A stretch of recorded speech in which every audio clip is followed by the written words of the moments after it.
The Giga Chad Michael Saylor was recently interviewed on Natalie Brunell's Coin Stories podcast, and Natalie asked him straight up, Michael, how can an individual, like a regular individual, get a 100x return? And Saylor broke down the roadmap for a regular pleb to stack $100 million worth of Bitcoin, and I transcribed it word for word, and I'm going to read it to you right now. So first and foremost, shout out Michael Saylor, shout out Natalie Brunell, and shout out to the Coin Stories podcast. Again, verbatim, I transcribed it myself. Here's what Michael said. I think the best way to get 100x returns as an individual would be keep your day job so you maximize the cash flow you generate by whatever your profession is. So that's right. Don't quit your day job. Keep the income coming. You're responsible on your expenditures. You have to think in the year 2045, which is 20 years out. I think a Bitcoin's worth 13 million, and that's conservative, by the way. So every Bitcoin you don't buy is really a $13 million cost, and that's a very profound concept. Let that one sink in. That Rari that you're going to buy is going to cost you like 6 Bitcoin, and so it's going to be a $100 million Rari if you look out 20 years. So you have to keep your job unless you're already insanely rich. Then don't splurge on the Rari. Buy the 6 Bitcoin instead. And with regard to leverage, the intelligent leverage for the individual is generally long-dated, mid-dated mortgage debt. So if I have any kind of property, such as a house, I would put a long mortgage on it, a 10-year, 15, or 20-year mortgage. And most commonly, is it not 30 years? But anyways, especially a conforming loan, and then roll it over into Bitcoin, because mortgage debt is not marked to market. It's against an asset which is fairly stable. Now, normally the interest rates are subsidized by Fannie Mae or Freddie Mac program or government program. So it's the cheapest form of permanent capital that someone could get. So I give you what you shouldn't do. You should not quit your job. You shouldn't splurge on sports cars you can't afford, and don't buy a yacht because it's insanely expensive, and don't pay off your mortgage. I repeat, don't pay off your mortgage. Don't get debt free. And again, this is transcribed word for word when Natalie asked him this question. I found it very profound. I want to give a shout out to Vivek as well for actually sharing the clip in which I transcribed. And I encourage you to watch the entire interview between Natalie and Michael. Be sure to check the show notes below the video in the description. And I want to know your thoughts on that.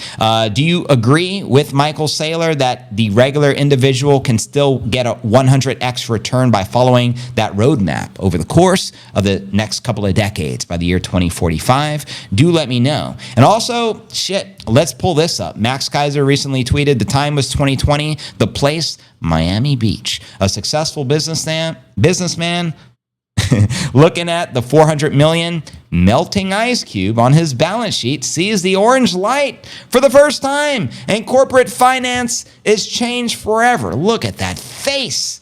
And now the man's company is worth over $60 billion. Back in 2020, it was a melting ice cube, a fiat capital in the bank only worth $400 million. And he birthed all these other, corporate Bitcoin treasury plays. We call it the Saylor put. You got Metaplanet and all these other companies now like 21 purely just adopting Bitcoin, following in the blueprint or the roadmap that he has laid out. And if it wasn't for Michael Saylor, we probably wouldn't have nowhere near the institutional adoption we're experiencing in this cycle, nor would we have Trump signing the executive order for the Bitcoin Strategic Reserve and all that. So you got to give credit where credit is due. Also, shout out to Max Keiser. He recently announced he's running for president for the United States for the year 2028, and he created the Orange Pill Party. And here you can see, you can follow the Orange Pill Party, which I would recommend you do. Shout out Max Keiser, by the way. And let's check out some of the other more recent tweets in which he shared. There's a lot of stuff, of course, regarding El Salvador.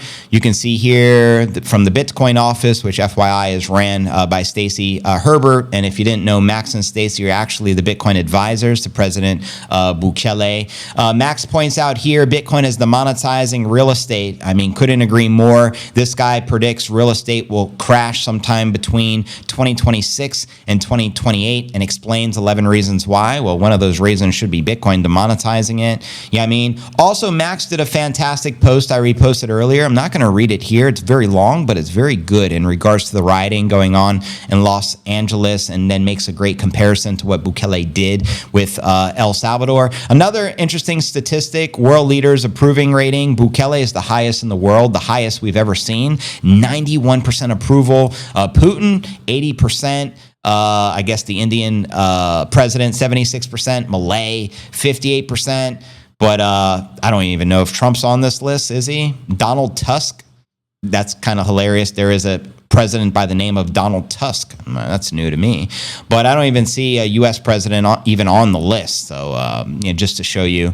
But anyways, you guys let me know your thoughts surrounding the Saylor prediction, and that you can still get 100x return by stacking the biddy and following in his advice. And I'll read your comments out loud. If a Ferrari costs 6 Bitcoin in 20 years, then Bitcoin will have disappointed. No, I think he's saying today.